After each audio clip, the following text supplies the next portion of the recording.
Hola, ¿qué tal? ¿Cómo están? Espero que estén muy bien. Había pensado entrar en esta lección diciéndoles que estaba muy contento y muy lleno de energía, y esto es solo parcialmente cierto. Estoy contento, la verdad. Hoy fue mi primer día de clase y trabajé durante bastante tiempo, una clase detrás de otra. Este semestre voy a trabajar martes y jueves en el aula, y entonces necesito enfocarme muchísimo y dedicarle mucho tiempo, y parece que va a ser un excelente semestre. La otra parte que no es cierta es que estoy lleno de energía, porque eso no es así, es todo lo contrario. Estoy totalmente vaciado de energía, he hablado muchísimo y ya me iba a ir a la cama, a acostarme, a leer, a hacer cualquier cosa, ¿eh? Pero dije, no, mejor voy y grabo el video para sentirme mejor, ¿no? Venir y hablar aquí para ti es siempre terapéutico, y a pesar de que pues tiene su qué sé yo, ¿no? Estar aquí hablando y termina por cansar a uno, me queda siempre la satisfacción de haber apostado por comunicar un mensaje en el que profundamente creo que es el mensaje finalmente de la persona consciente. Es todo sencillo, fácil de comprender. Yo quiero hablar hoy de dos palabras: miedo y liberación. Esas son las dos palabras, miedo y liberación. El miedo, yo creo que es mi enemigo. Es tu enemigo, es nuestro enemigo, lo sepamos o no. Todo lo que yo hago, digo y escribo tiene que ver con la lucha en contra del miedo. El miedo es el gran robador de futuro, es el gran destructor del presente. Y el reverso de la moneda es pues la liberación. Porque el miedo nos vuelve esclavos, nos vuelve rehenes, nos encarcela, nos mete en un calabozo hediondo donde nosotros pues pasamos por la vida, ¿no?, prisioneros, y no apostamos fuerte, no ponemos sobre la mesa todos aquellos talentos que nosotros seguramente tenemos y que es nuestra altísima obligación moral poner en juego. Voy al grano. Voy a hablar de 5 puntos, ¿no? Voy a recuperar mi viejo estilo de los 5 puntos, y en el punto número 1 quiero hablar sobre la condición del prisionero. Lo acabo de mencionar, somos prisioneros. Y si tú te fijas en esta lección, voy a hacer una especie de arco que va desde el miedo hasta la liberación, pasando por la toma de conciencia. Bueno, partimos de un punto. Quien está dormido, como dicen los místicos, es quien no está entendiendo nada, no está viendo la realidad como es, sino que la está viendo a través de los lentes, las gafas del miedo. Hay 3 características que para mí son evidentes en la persona que se encuentra prisionera del miedo. Primero, la repetición. Segundo, la resignación. Y tercero, el resentimiento.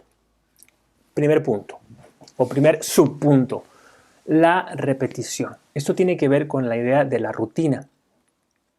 Quien tiene miedo se crea en torno a sí un mundo conocido. No sale a explorar. Quiere permanecer dentro de las coordenadas que le son familiares, porque si las abandona es cuando empiezan las pulsaciones a 1000. Está viendo fantasmas por todos lados. Se trata de una rutina enfermiza. No hay creatividad, no hay cambio, no hay productividad, no hay arte, no hay expresión del ser, no hay nada. El temeroso está encadenado, por eso se repite incansablemente. Es como el día de la marmota, ¿no? De Groundhog Day. Se repite una y otra vez, una y otra vez. Y así pasa el tiempo. Y es terrible porque están desperdiciando la vida. Es como si a un hombre le hubieran cortado una arteria y estuviera por ahí echando borbotones de sangre y nadie hace nada. Y él o ella, que tendría que ser la primera persona interesada, pues no hace nada. Está paralizada del miedo, prefiere desangrarse y prefiere morir antes que hacer algo para cambiar. Tal es el miedo. Prefiere la inmolación la tortura, el sacrificio, le parece más llevadero esto que asumir la posibilidad del cambio. Por eso hablo de resignación. Ojo, no estoy hablando de aceptación. Estoy hablando de la resignación, que es siempre pasiva. La resignación es una aceptación amarga. Y bueno, ¿no? Repito, la resignación es una aceptación amarga, que se expresa, como digo, en esas voces tan comunes, ¿no? Como, bueno, así es la vida. ¿Qué le vamos a hacer? Es lo que Dios mandó. Se acepta desde la cobardía, desde la pasividad absoluta. La aceptación es prudentísima, es inteligente y es sensible y dice, bueno, esto me ha pasado. Esto fue lo que pasó y no voy a cambiarle ni una coma. Voy a hacer un juicio crítico de mi situación. Esto pasó. Pero, esto no me va a determinar en modo alguno. Me está dando experiencia, me está dejando experiencia en las manos. Y a partir de esa experiencia, yo puedo proyectarme hacia el futuro.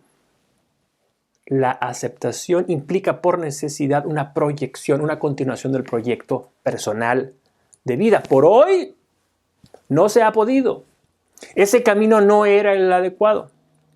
Sucedieron cosas que yo jamás pensé que sucederían. Es parte de la vida. Yo continúo mi marcha. ¿Está claro, muchachos, la diferencia? Y por último, el resentimiento.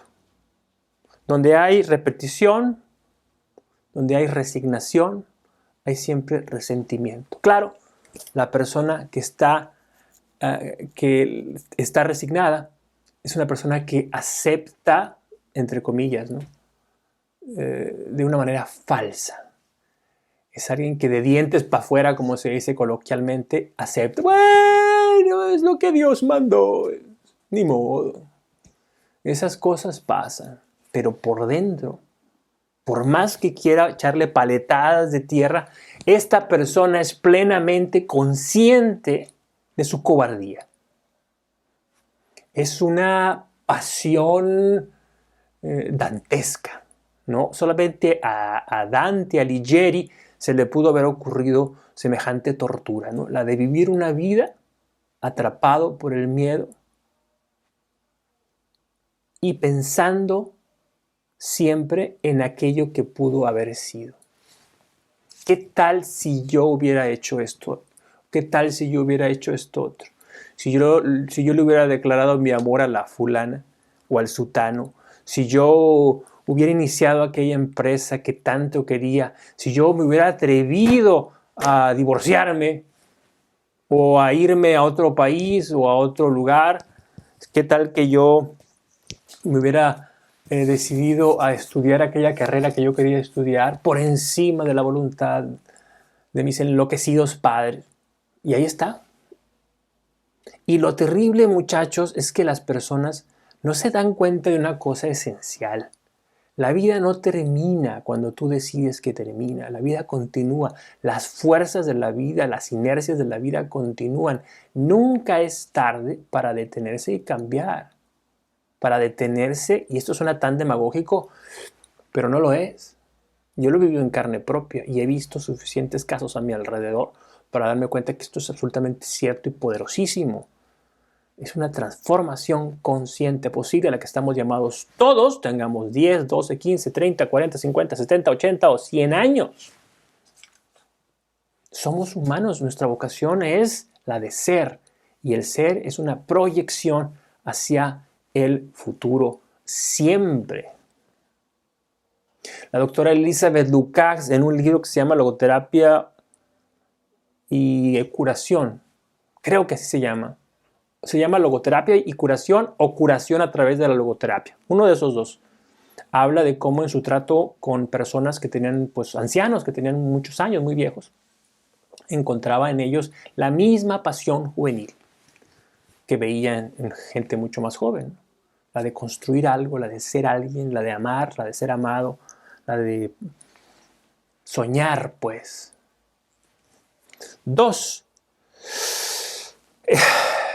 Para los prisioneros el sufrimiento deviene siempre en normalización. Se acepta esa condición, se petrifica, se fosiliza y el espíritu piensa que no hay más vida que esa. Se comete el mismo error que yo tantas veces he denunciado aquí. Se confunde el mundo con tu mundo, ¿o no? Tú confundes tu mundo con el mundo. Crees que tu percepción lo abarca todo y que no hay nada más allá. Todo es una lectura empírica, ¿no? Lo que tú tocas, lo que tú ves, lo que tú experimentas es el mundo, lo cual es una estupidez. Yo estoy aquí hablando para la cámara y tú, cuando tú veas estas imágenes, pues yo quién sabe qué estaré haciendo, ¿no? Probablemente leyendo un libro o dando una clase o trabajando en mi oficina o en el gimnasio, que son cosas que hago todos los días, pues, ¿no? Pero yo estaré en mi experiencia de mundo y tú estarás en la tuya y nosotros no nos conocemos, nos vincula una palabra. Una palabra que es producto de mi voluntad, que es producto de mi deseo de alcanzar al otro. Estoy proyectándome y estoy siendo. Y de esa manera estoy expandiendo el mundo. En este momento está ocurriendo algo que bien pudo no haber ocurrido. Si yo me hubiera echado a la cama porque estoy bien cansado, pues tú no estuvieras escuchando estas palabras. Y así, un ejemplo tan baladí como este, hay un montón de cosas que pudieran suceder si tan solo nosotros nos atrevemos a dar un paso, si tan solo nosotros nos atrevemos a superar esta idea del sufrimiento que nos convierte siempre en personas cínicas, burlescas, personas indefensas. La normalización, ese es el punto 2, del sufrimiento deviene siempre en cinismo, ¿no? Pues así es el mundo, ¿qué quieres? ¿Qué le voy a hacer? Así ha sido siempre, como mi padre, como mi abuelo, y así será por toda la eternidad.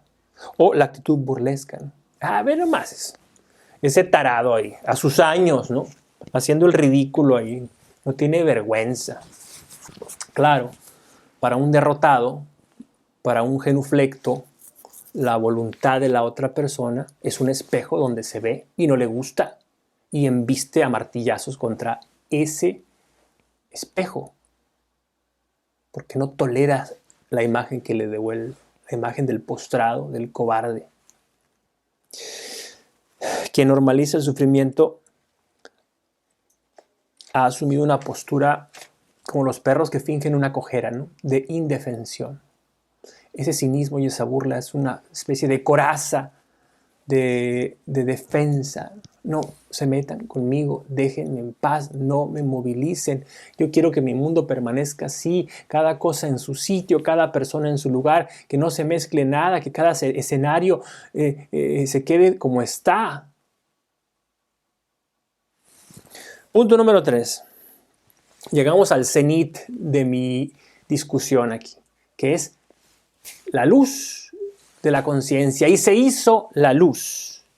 ¿Es posible dejar de ser prisioneros? ¿Es posible dejar de ser sujetos sufrientes?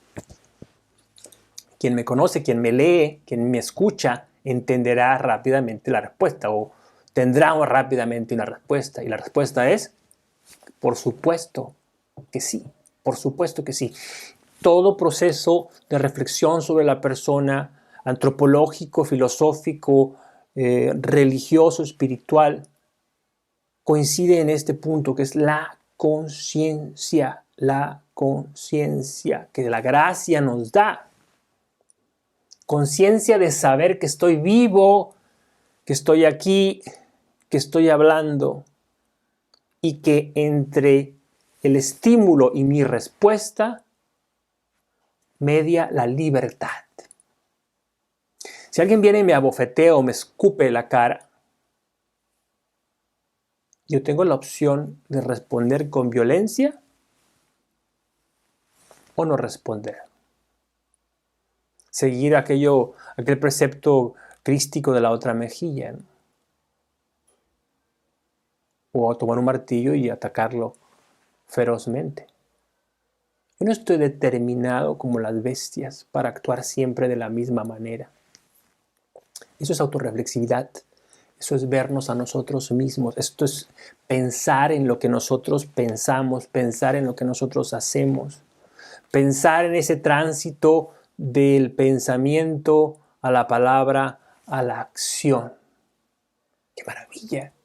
Eso es la autorreflexividad y es la semilla fundamental de la conciencia. Cuando somos autorreflexivos, cuando somos conscientes, somos creativos. Entonces se van abriendo puertas, como en el cuento famoso aquel, ¿no? O el texto aquel famoso de Borges de El jardín de los senderos que se bifurcan.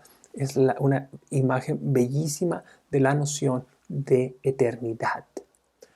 Y bueno, hubo una pequeña falla ahí técnica, así que retomo el hilo. Yo estaba hablando de la creatividad, ¿no? Y cómo nos expandimos. Yo hablaba de Borges y el jardín de los senderos que se bifurcan y cómo al cobrar conciencia nosotros estamos abriendo puertas que dan a otras puertas, que dan a otras puertas, que dan a otras puertas y ahí se va. Y es muy fácil de entender, muchachos. Aquí no hay absolutamente nada de esotérico, de psicodélico, de macabro, ¿no? Estoy hablando de una cosa muy sencilla. Una persona que está en la cama quejándose tiene menos posibilidades de abandonar la situación que lo tiene postrado que aquella persona que sale a la calle. En la calle suceden cosas. Por principio de cuentas, en la calle se puede encontrar con otras personas y de esta asociación pues salen siempre cosas positivas, cosas fructuosas o pueden salir cosas positivas, ¿no? Es evidente que hay más posibilidades de éxito donde hay dinamismo, donde hay una vocación de ser. La vida se expande. Nosotros somos agentes de la expansión de la vida. Nosotros somos los encargados de llevar siempre la estafeta un poco más allá y al hacerlo nosotros estamos encontrando sentido, un sentido profundo de nuestra existencia. Estamos superando las inercias que nos han impuesto. Y eso es profundamente liberador. Y eso es solamente posible cuando existe una luz de conciencia en nuestro espíritu. 4. Vamos a hablar de la inmovilidad y del acto. Y vamos a pensar otra vez en lo mismo, en la cama y en la calle. ¿Cómo vamos de la cama a la calle? Bueno, estoy hablando del acto consciente. Y quiero establecer aquí una diferencia. Una vez discutiendo, un amigo me dijo, bueno, el obrero, la persona que está trabajando está haciendo actos, está construyendo cosas, es un agente, ciertamente, pero ese acto no es un acto consciente, es un acto que está determinado por las causas finales. Yo necesito construir, siguiendo todos estos pasos, un objeto determinado. Esta es la meta. Esta es la meta a la que yo quiero aspirar. De tal manera, o a la que yo aspiro, de tal manera que si yo fallo, todas estas acciones son un fracaso parcial, ¿no? El acto consciente no está determinado por la causa final. El acto consciente es siempre un acto del aquí y del ahora. Es un acto que ocurre en sí mismo. Es decir, yo quiero construir tal, ¿por qué no? Yo puedo tener un paradigma, una condición teleológica en mi pensamiento, pero no estoy casado con el outcome, ¿no? Con el resultado final. Es muy probable que en mi camino hacia esa meta yo me pierda, entre comillas. ¿Y qué me importa? Perderme puede ser ganarme. Puede ser que yo, al extraviarme en el camino, dé con una ruta que lleva hacia otra parte que a mí también me interesa conocer. No es un fracaso. Es una transmutación, es una variación de la experiencia del mundo. Es decir, expansión de la vida. En esto hay un profundo gozo vital.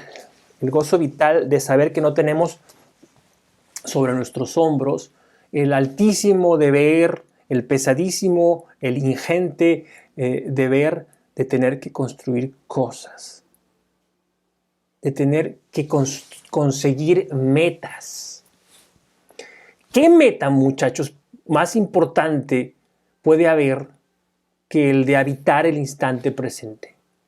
Yo a ello le llamo la hermenéutica del instante, del saber que aquí estoy comprendiendo lo que sucede. No quiero conocer como el científico, quiero comprender como el sabio. La primera verdad de la comprensión derivada del acto consciente es que soy profundamente limitado y que nunca voy a abarcar, por más que quiera, todas las posibilidades de la existencia. Como he dicho antes, allá de aquel lado hay realidades que me son ajenas y que es un disparate tratar de abarcar, como Funes el Memorioso a propósito de Borges, ¿no? La realidad nos aplasta, es demasiado grande. Basta con que esté aquí, basta con que en este momento me sienta cómodo aquí a pesar del cansancio, a pesar de que se paró la cámara. En fin, tonterías, tonterías. Yo no sé cómo esta cosa tan impredecible como una falla técnica pueda impactar la vida de otras personas. No me es dado saberlo. Y por último, la luz de la conciencia nos lleva a la acción y debe provocar en nosotros una pedagogía de la libertad, educar en la libertad, ser realmente libres, pero de verdad, no como un eslogan que se repite. Libre en mi vida diaria, en el aquí y en el ahora. Una libertad no caprichosa, sino una libertad cuya señal más evidente es la de la confianza. Confiar en las fuerzas de la vida. Confiar en las fuerzas de la vida. Confiar en las fuerzas de la vida. Esto es maravilloso, es un salto de fe, muchachos. Esto es abrirnos a la gracia de Dios. O del azar, o de la nada. Da igual. Yo soy un creyente en Dios, en la divinidad, pero esta lectura que estoy haciendo aplica a cualquier persona que tenga una visión trascendente de sí mismo. Solo los locos se aferran a la materia, solo los locos tratan de meter el océano del universo en sus cabecitas. Confiar en las fuerzas de la vida, abrirnos a la gracia, abrazar la existencia para vivir en plenitud. Solamente quien vive en plenitud puede enfrentarse a la muerte cara a cara con un rostro de satisfacción y de placer profundo que nadie podrá arrebatarle jamás. Quienes se esconden debajo de la cama y lloriquean de cara a la muerte es porque no han vivido de verdad, plenamente, humanamente. Es importante, al educar en libertad, hacer cotidianamente un simulacro de la muerte. Cuando hablo de vida, estoy hablando de muerte, que es el reverso de la moneda. ¿A qué me refiero con un simulacro de la muerte? Me refiero con aceptar mi mortalidad, aquí, ahora. Aceptar mi imperfección y aceptar de verdad que me puedo morir ahora mismo o mañana y que estaré satisfecho. Pero para que esto suceda, tengo que trascender el miedo, tengo que liberarme. Todo lo que yo digo, todo lo que yo escribo, tiene que ver con esta lucha en contra del miedo y a favor de la liberación. Esta es mi lucha existencial. A esto me refiero cuando hablo de la gracia y de la conciencia.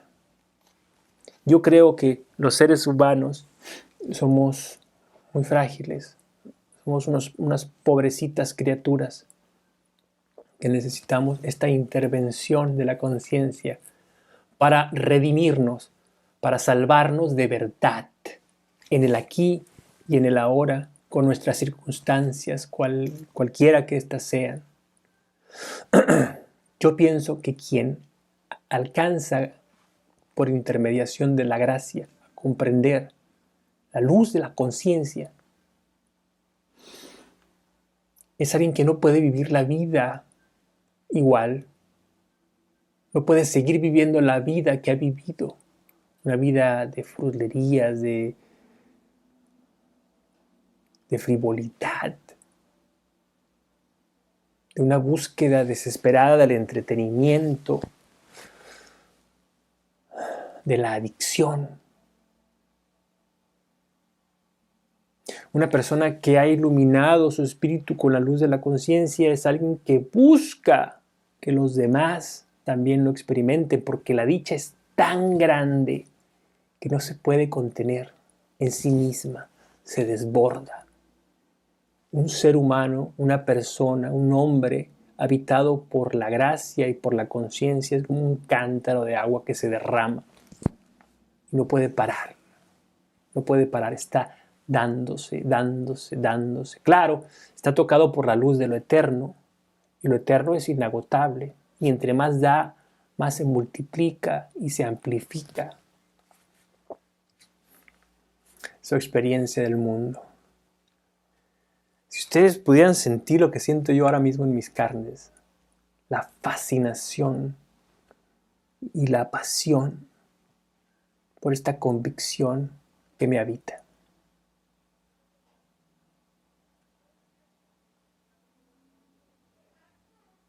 Estamos llamados a ser libres. Ese es nuestro destino. Lo queramos aceptar o no. Y yo quiero que también sea ese tu destino, que sea nuestro destino. Muchachos, muchísimas gracias por su atención, por su paciencia. Y seguimos caminando y seguimos hablando. Nos vemos en la próxima ocasión, si Dios quiere.